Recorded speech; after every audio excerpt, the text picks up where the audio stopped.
नमस्कार दोस्तों, ये उस महान उपन्यास की कुछ पंक्तियाँ हैं जो कि नोबेल पुरस्कार विजेता लेखक और विश्व प्रसिद्ध उपन्यासकार हरमन हेस ने लिखा है और उनकी पुस्तक सिद्धार्थ में।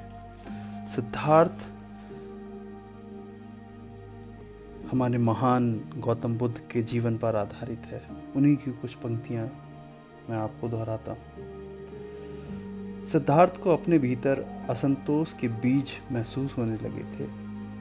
उसे एहसास होने लगा था कि उसके माता पिता का स्नेह, उसके मित्र गोविंद का प्रेम भी उसे हमेशा सुखी नहीं रख पाएगा, उसे शांति नहीं दे सकेगा, ना उसे संतुष्ट और परिपूर्ण कर पाएगा। उसे इस बात का आभास होने लगा था कि उसके योग्य पिता और उसके दूसरे शिक्षक विज्ञानी ब्राह्मण तक अपनी विद्या का अधिकतर और सर्वोत्तम अंश उसे सौंप चुके थे कि उन्होंने पहले ही अपने ज्ञान का कुल जमा उसके प्रतीक्षारत पात्र में डाल दिया था और यह पात्र पूरा नहीं भर पाया था। उसकी मेधा संतुष्ट नहीं हुई थी, उसकी आत्मा अशांत थी, उसका हृदय स्थिर नहीं था।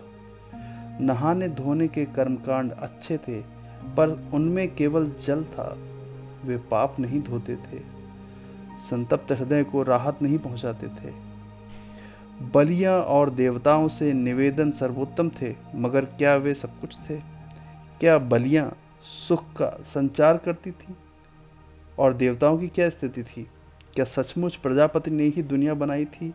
क्या केवल आत्मन ने ही उनकी सृष्टि नहीं की थी? क्या देवता मेरी और तुम्हारी तरह रचे गए रूप नहीं थे, मरणशील, भंगुर? तब क्या सही और उचित था? क्या देवताओं को बलि देना विवेकपूर्ण था और उपयुक्त था? तब उसके सिवा आत्मन के उस एकमात्र के और किसको हम बलि समर्पित करें, उसके प्रति सम्मान जतलाएं? और फिर आत्मन मिलेगा कहाँ? कहाँ था उसका निवास? कहाँ धड़कता था उसका चिरस्थायी हृदय? अगर वह नहीं था तो आत्मा के भीतर अंतर्मन में, उस शाश्वत में जो हर व्यक्ति लिए चलता था अपने अंदर।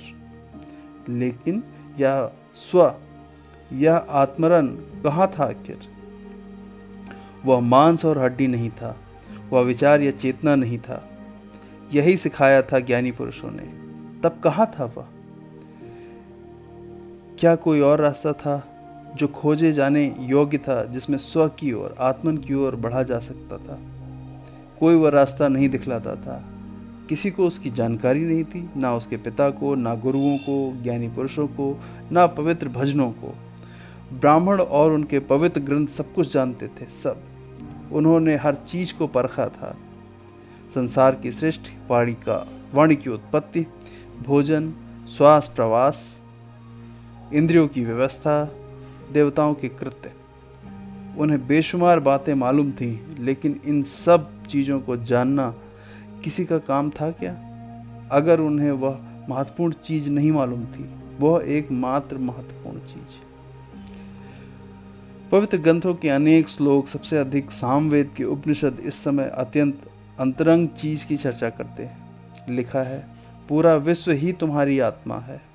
कहा गया है कि जब आदमी सो रहा था तब वह अपने अंतरस्थल को भेद कर आत्मा में निवास करता है। इन श्लोक में आश्चर्यजनक ज्ञान था। ऋषियों का सारा ज्ञान यहाँ मधुमक्खियों द्वारा इकट्ठा किए गए शुद्ध शहद किसी चित्ताकर्षक भाषा में बयान किया गया था। नहीं, ज्ञानी ब्राह्मणों द्वारा पीढ़ी दर पीढ़ी इकट्ठा किए गए और हिफाजत से रखे गए इस ज्ञान को आसानी से नजरअंदाज नहीं किया जा सकता था।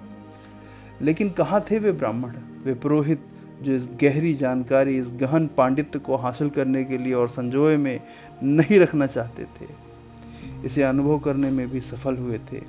कहाँ थे वे दीक्षित, अभिमंत्रित व्यक्ति जो नींद के दौरान आत्मा को उपलब्ध करने के बाद उसे चेतनावस्था में, जीवन में हर जगह वाणी और कर्म में सजोए रख सकते थे?